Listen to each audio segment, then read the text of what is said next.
In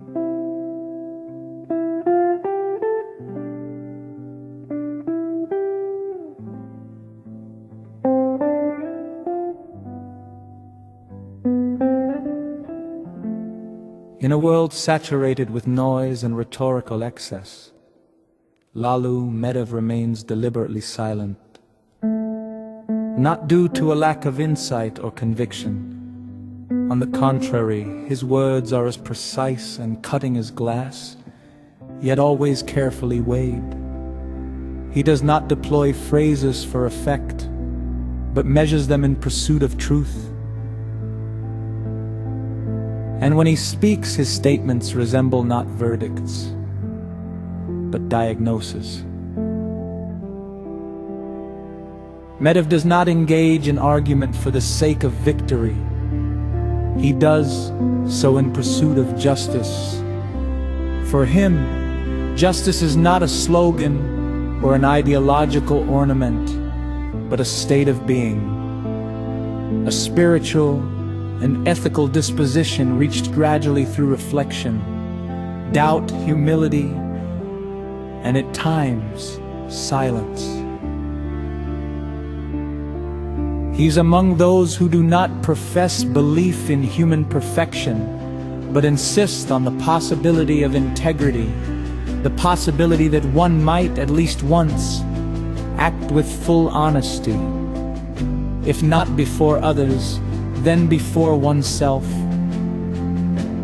In this sense, Metev embodies the archetype of the Libra, not in the astrological, but in the existential sense, a figure of balance between reason and emotion, between civic responsibility and personal anguish, between historical memory and philosophical foresight.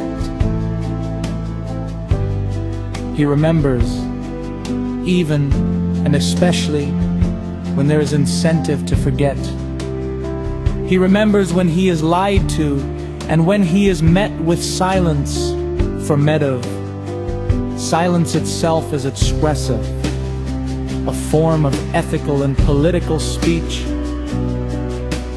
revealing not only the speaker's character but their stance toward truth. He has little tolerance for fear disguised as prudence.